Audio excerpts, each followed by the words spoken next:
definitely I know that when I'm married to you, we will have that time for it will come. So I wouldn't mind if I really love you. Apparently, according to numbers and statistics, apparently the number of people having sex before marriage is very high. Yes. And it's crazy. But most of them, before it was back in the Western culture, the numbers were crazy. But now, even in Africa, it's coming slowly. People are more exposed to Western culture. They're more exposed to having sex before marriage. They're more exposed to all these things. So the chances are slim, but I'm sure out there's hope. You can really have a guy or have a lady who get married and not have sex before marriage. I would love to have that guy. Like she just said now, the number of people like are having premarital sex is increasing, and this is why the number of people infected with HIVs, infected with what is it called? STDs. You know, they are getting higher.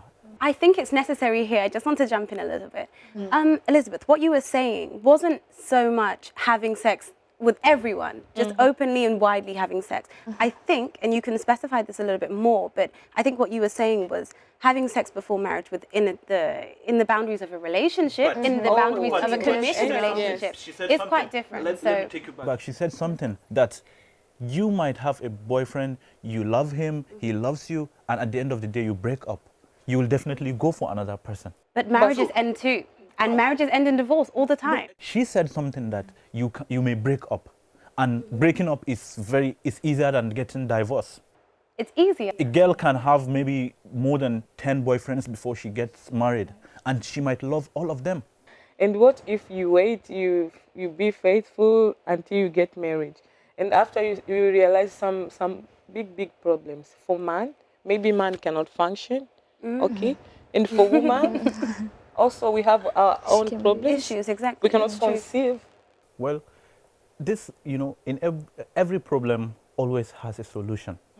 That's why we have hospitals. You can always have a solution to that.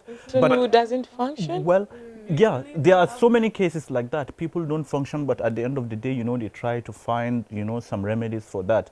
And for the ladies, I would like to talk here in religious perspective. In Islamic religion, you are allowed to get married to 4 wives. If there is real love between you and your wife, and she knows that she is having a problem, she cannot conceive for you. If she really loves you, then she lets you get a wife who can give you a baby. I think that's really subjective, to be honest, because I've heard of several cases where women feel completely opposite, and I've heard of cases where people feel the same as you. But if she really wants to be justful to you, you are not willing to kick her out of your house.